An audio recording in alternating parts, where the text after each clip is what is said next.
January and February have been choppy. Is that affected by the fact that it is a midterm year? How is the S&P 500 doing in 2026 so far? As investors, we tend to have what's called a high beta-weighted delta. Why the stock market has been underperforming in January and February. And stick around to the end because the most important thing is what happened in Iran this morning. Welcome back to the Behind the Trade podcast. Before we get started, don't forget to like this video, hit the subscribe button, and leave a comment. It helps me out tremendously, letting me know that you guys love these videos. I appreciate it. Let's get to the content of today. So much has happened. I'm recording this on Saturday, the day that Trump attacked, or the Trump administration attacked Iran at 1:30 in the morning. Stick around to the end of the video. We're going to talk about that because Monday is going to be big. Monday is going to be an important day for options traders, and we need to be prepared. Hopefully this video comes out before Monday. If not, apologize. Let's see if I was right. But let's get into the agenda. First, I'm going to talk about my month end for February. I'm going to break down what happened, how I was thinking about it, how I was positioning my trades. Then I'm going to talk about what's been going on in the marketplace, right? It is midterm election season. So January and February have been choppy. Is that affected by the fact that it is a midterm year? I think it is. Let's talk about that. We also need to talk about the VIX. The VIX has been over its 20-day moving average for 30 days in a row, and that was finally broken on February 25th. So we're going to talk about each of those things in sequence and stick around to the end because the most important thing is what happened in Iran this morning. All right. First, let's talk about my February month end. My month end was actually not great. I was negative $12,000, but I'm kind of okay with that. In fact, I kind of think I did really well in February. Why is that? Well, the way that I trade, the way that my portfolio is set up is I am heavily in tech stocks. I'm heavily in Tesla, Nvidia, Microsoft, mostly in Tesla, but I'm trading in those other underlyings, those volatile tech stocks with juicy premiums. So in the last episode, I talked about my year end and how I had over $300,000 in capital gains taxes from my options trading. And the reason for that is because I trade in these high premium tech stocks that tend to be more volatile. But then occasionally, when volatility is just expanding all month long, you're going to have a month that you just kind of have to reposition and manage those trades. And so that's what I did all of February. I also deployed a ton of cash in February. I deployed cash both in some option positions as volatility was raising above that 20. The VIX was raising above 20, getting up there in 21. And I've talked about that a lot on X. I talked about that a lot in my last video last week. But as the volatility was rising, I was placing a little bit of trades and I was buying a lot of shares in Meta, Nvidia, and Microsoft and Tesla as well. So I was positioning my portfolio for what I'm going to describe in a few minutes to you guys, the rebound that I think is going to happen in the next few months. And so while I took a $12,000 loss this month, that's really small for my portfolio. That's like 1% of my portfolio. So a really tiny loss to position my portfolio in a way that I'm really not concerned about anything that's going to happen in the Trump bombing of Iran that just happened. I'm really safely positioned. So I'm pretty happy about it. But I think what's important to consider when talking about kind of this, we're not just options traders. We are also equity investors. We are concerned about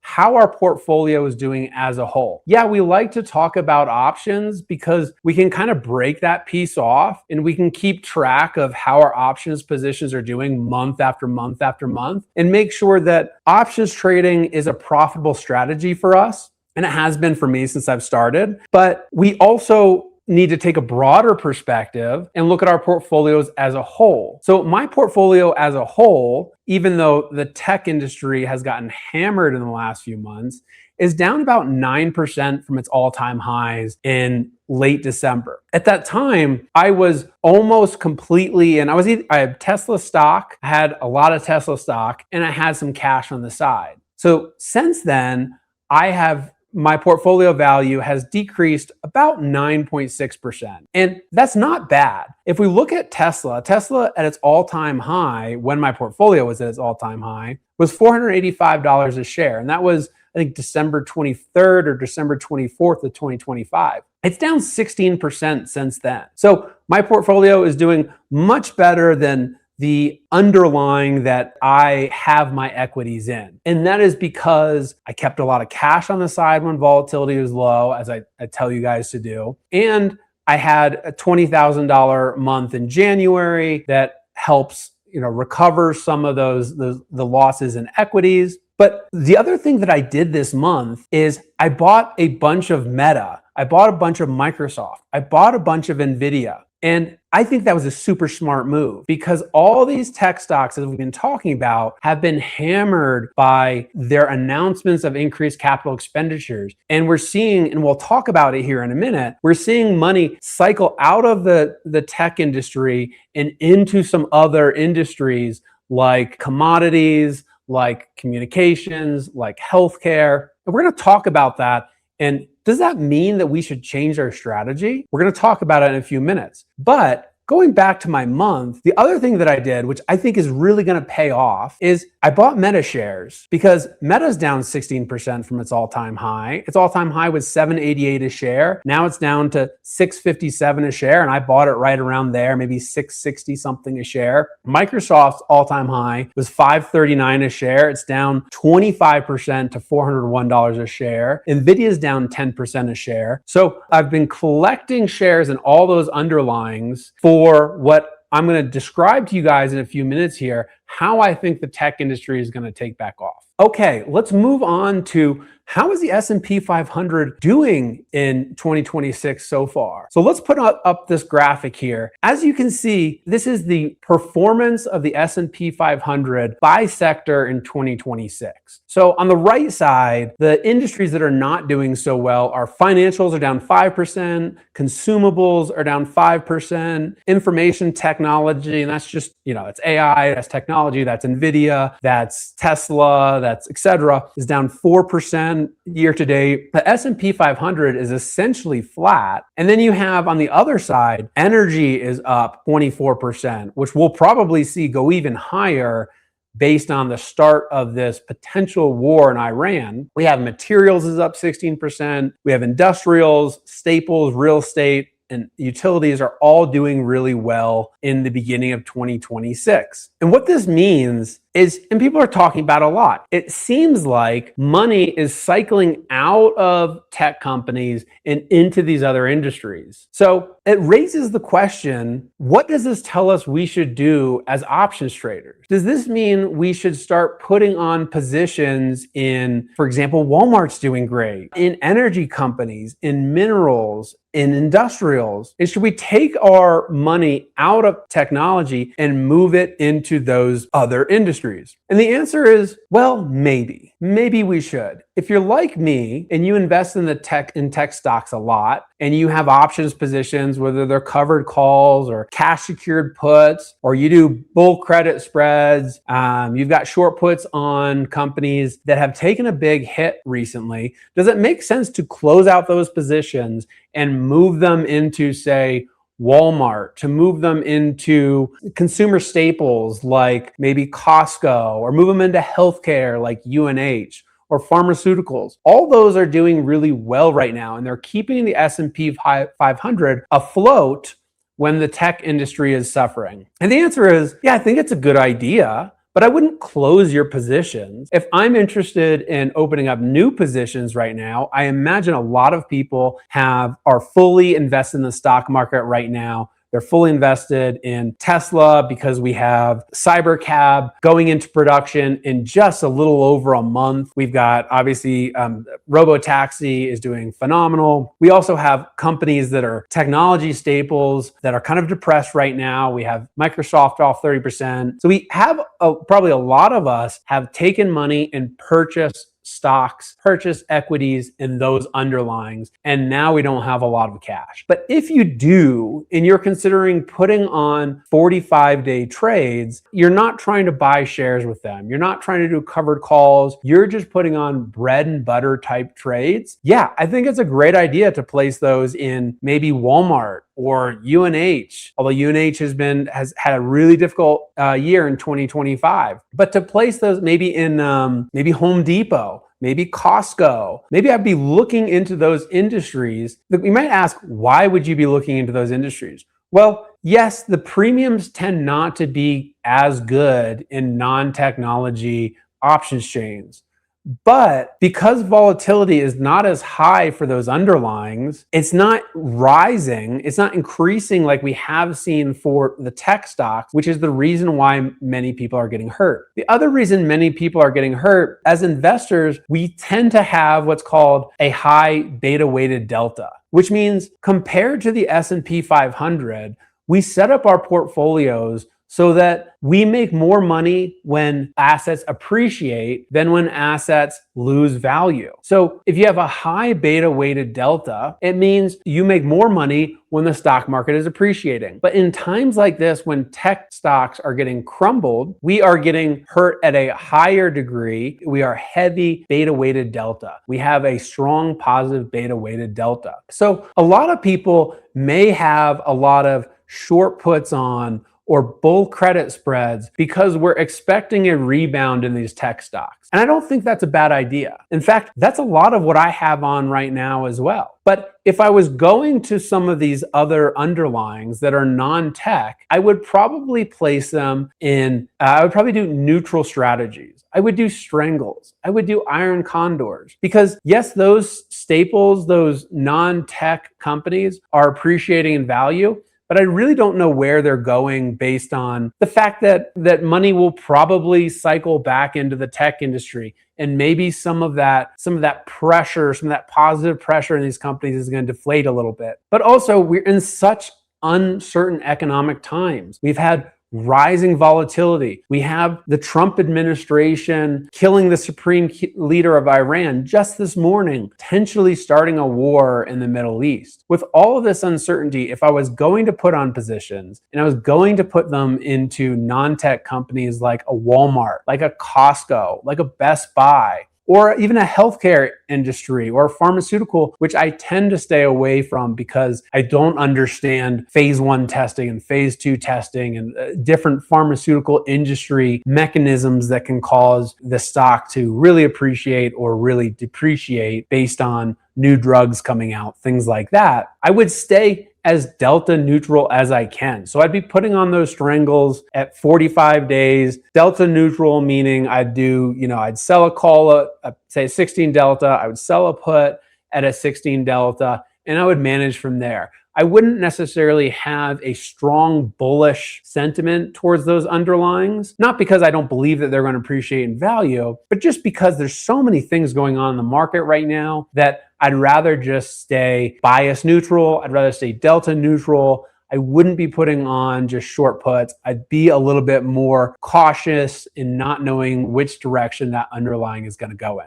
Now, does that mean that Greg is recommending that we put on new trades? Well, there's so many things going in the market right now, right? We have this very weird S&P 500 performance where we're basically flat, and tech stocks have an extremely low price to earnings ratio. I think the price to earnings ratio of many of these tech stocks is even lower than, say, like a Walmart is, which is kind of insane because Nvidia, Microsoft, Meta, they're such stronger drivers of value. They produce so much more free capital than like a Walmart does. Some of these other consumable companies produce. So I'm not suggesting that you go out and buy or sell a ton of options in these positions. In fact, I'd rather you stay a little cautious and see what's going to happen in the market, particularly in this next week as more certainty is developed around what's going on with the United States conflict in Iran right now. But there's something else we really need to talk about.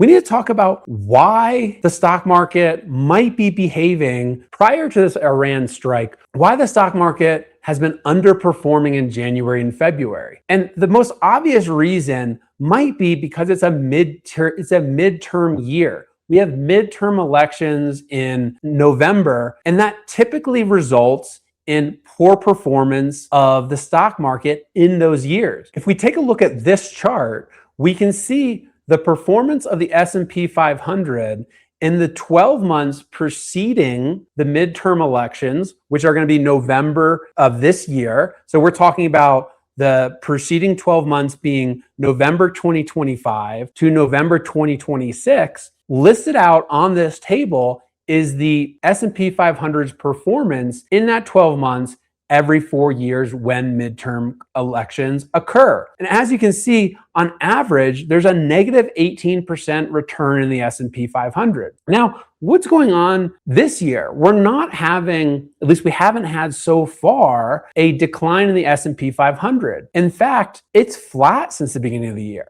But are we having kind of a unique situation where tech stocks, which do make up a large majority of the S&P 500, are getting absolutely hammered from their all-time highs? We have Microsoft down 30%. We've got Meta down 20%. We've got Nvidia down 10%. We've got Tesla down 16% from its all-time high. So we're seeing, and on average, that the Nasdaq is down about a percent this year. We haven't had a giant drawdown, but we should be careful if this chart that shows that on average the stock market declines in value by 18% a year, 18% in the 12 months preceding the midterms election, that we're in for more pain. But it may be the case that pain is occurring in the tech industry specifically. But the other part of this chart that's really interesting is what happens after those midterm elections. When you're looking at this chart, after the midterm elections, in the 3 months after the midterm elections, so that from November 2026 to January 2027, on average, we see a 5.8% return in the S&P 500. 6 months after the midterm elections, we have a 10% return on average. And 12 months after, we have a 14% on average return from the midterm elections. What does this tell us as options traders? This tells us if this chart sticks, if this chart is accurate, we're in for a lot of pain going into midterm elections and then a phenomenal 2027. Now, I don't know if that's accurate. I don't know if that is going to happen this year for the reasons that I just talked about. But there's another signal that I think is really interesting that we should consider as options traders. We've been talking about the VIX for the better part of the year, right? The VIX has been slowly rising. It's been grinding up, grinding up. Let's post a picture of the VIX right here. Year to date, we can see it's grinding up and grinding up and grinding up. And as options traders, as we've been talking about all year long, when the VIX rises, when the VIX expands, our probability of profit get worse. So if we thought we were placing something that an 85% probability of profit, when the VIX expands, we no longer have an 85% probability of profit. Maybe we have a 70% probability of profit, or who knows, it depends on how much volatility has expanded. But also, your premiums have started to rise. So as option sellers, we sell high, we want to buy back low. But as volatility keeps increasing, those premiums are increasing as well. So we're not able to buy those option contracts back at a lower value because the volatility keeps increasing and those premiums keep increasing. But here's what is really interesting. It doesn't happen very often where the VIX stays above its 20-day moving average for very long. When the VIX stays above its moving average, it's typically for, say, 5 to 7 days, okay? And that's usually in a volatility expansion event, right? Something happens like, we had a few of them last year, and we've talked about them in the past, but they happen about 15% of the time, very normal. And the VIX will stay above its moving average for about 5 to 7 days. What we've seen this year, what we've seen in February, well, I guess I would say January going into February, is the VIX has stayed above its 20-day moving average for 30 days, which is exceptionally long. What we saw on February 25th is that finally, after 30 days of the VIX staying above its 20-day moving average, it closed below its 20-day moving average. What that typically happens, and I'll put a chart up here for you guys to look at, what typically happens after the VIX has been above its 20-day moving average for an extended period of time. For example, this time it's been 30 days. When it breaks below that 20-day moving average,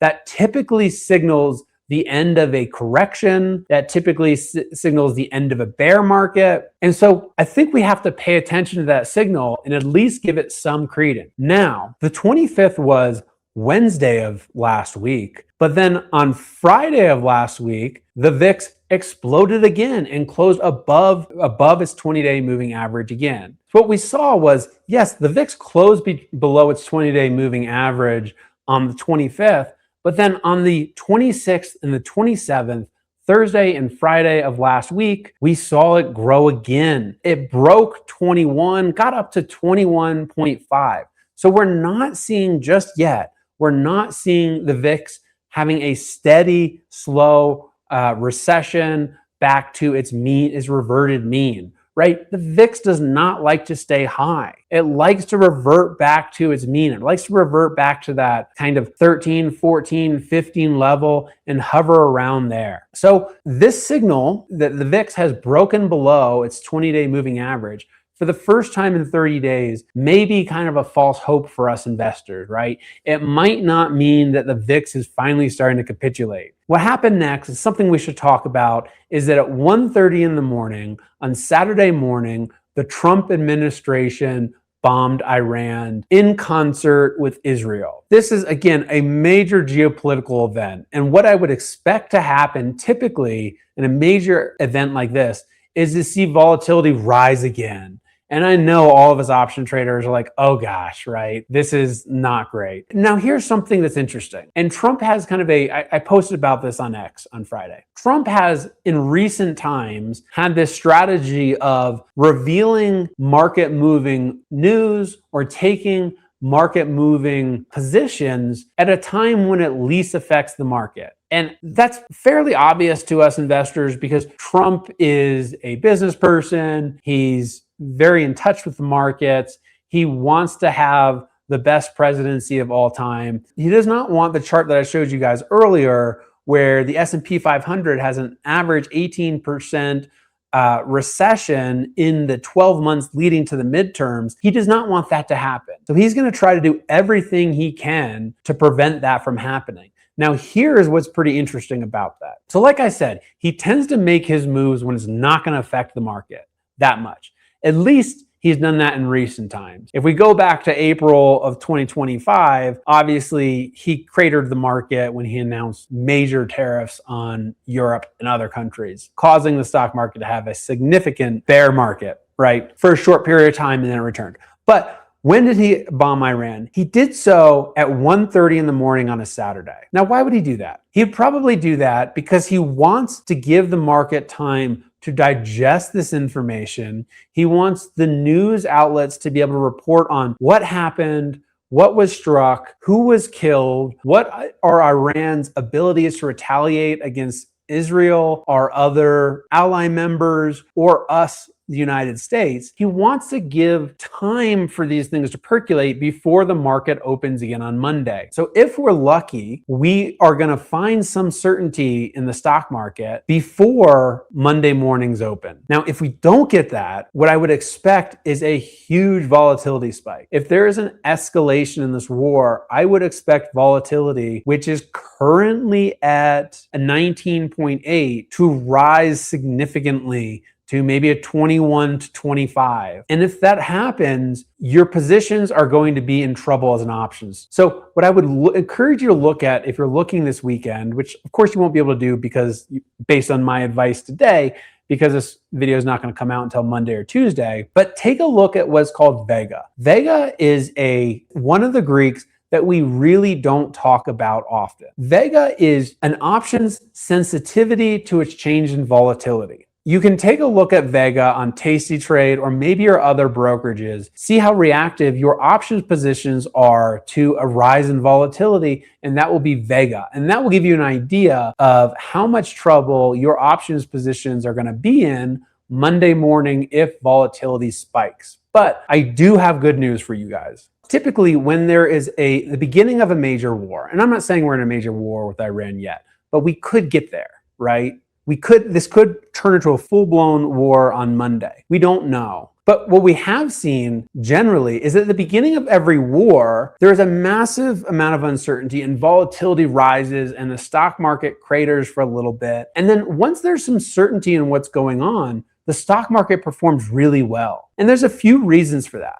One is because we get certainty on what's going on in the market. Investors stop focusing on the geopolitical events and they start looking again at fundamentals of the companies that are being invested in. And because there's a depreciation in stock values at the start of a war, the price to earnings ratios look much better. The fundamentals look much better in comparison to the underlying stock price. So typically what we see is that once we gain some certainty within the first month or two or few months of the start of a war, the stock market does really well. Like if we take a look at the Gulf War, which started in 1991, 3 months after the start of the Gulf War, the S&P 500 rose 18% in those 3 months. If we look at the Afghanistan War, after it started in 2021, the 3 months after that, we had a 10% rise in the S&P 500. The Iraq War starting in 2023, we had a 13% rise in the next 3 months. The Russian invasion of Ukraine, we had a negative 8% decline in the S&P 500, so that was a little bit different. And then the Israel-Hamas conflict in October 7th, 2023, which, yes, wasn't a war,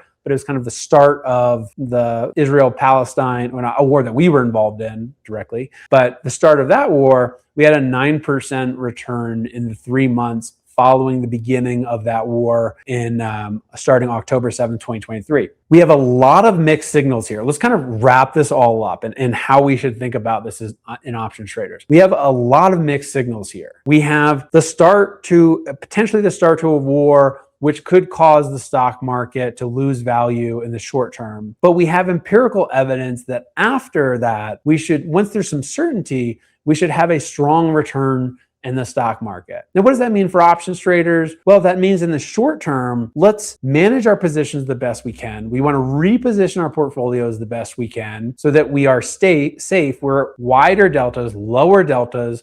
We have more money on the side to invest when things start to improve. And then following certainty, we should see a rise in the S&P 500. Now, but we have some conflicting signals. It is also a midterm year. And we know that empirically, in a midterm year, the 12 months before that midterm, we see an 18% decline in the stock market. So those are conflicting signals. What do we do about that? Well, I think we need to manage our positions. We need to see how the stock market is behaving over the next few months, and we need to be careful. We need to be cautious. We need to not over leverage ourselves, right? We need to be more into covered calls and cash secured puts if we do want to buy underlyings. Maybe when we want to have some more defined risk positions on, but we don't want to have really high delta positions. We don't want to be taking on margin at this time. We don't want to be over leveraging ourselves. So this is a time, guys, to be cautious. Be cautious and wait and see. If you are a brand new investor, if you took one of my courses and you're eager to put it on trades, tip your toe in, but don't go swimming in the deep end yet. And put your money into something that is a relatively stable consumable. We're looking at like a Visa, we're looking at a Walmart, we're looking at Costco that have been performing well this year so far. Maybe stay out of the tech stocks for now because we don't know where they're going. Stay out of the expensive stocks for now. We don't know where they're going, and just dip your toes in. Yeah, you want to add more as we get a little bit more certainty in the market. But remember, we're treating this as a business. We are concerned about how we're going to do for the year. Last year, I also had some months that were not so great. I had some negative months, and I still had $300,000 in profit from options trading strategies. Some of those were equity positions that covered calls that took shares, but the majority of it, about 200,000, was just from options trading. And I had some bad months. What we don't want to do is say, oh man, like this might be a bad month. I'm just going to stop options trading, or I'm just going to stop for the month. No, you want to trade through this. You want to gain experience, but you want to do so carefully. You want to do so cautiously. All right, guys, that's it for me today. This episode will probably be dropping on Tuesday. Don't forget to subscribe, like, send me a comment. Let's see what happens on Monday. I know what I'm going to be doing. I'm going to be managing positions. I'm going to be paying close attention to the market. I'm certainly not going to be doing any zero-day trades in a time like this. I'm going to be cautious. I'm going to be managing. We are in the business of selling options, and that is a year-long business. So we are going to be cautious now because we know that there's going to be months where we're going to be making $50,000, $60,000 a month. We're waiting for those. We're being patient. Patience is key here. That's what I'm going to leave with you guys with. Patience is key. I'll see you guys next week on Behind the Trade. Have a good week.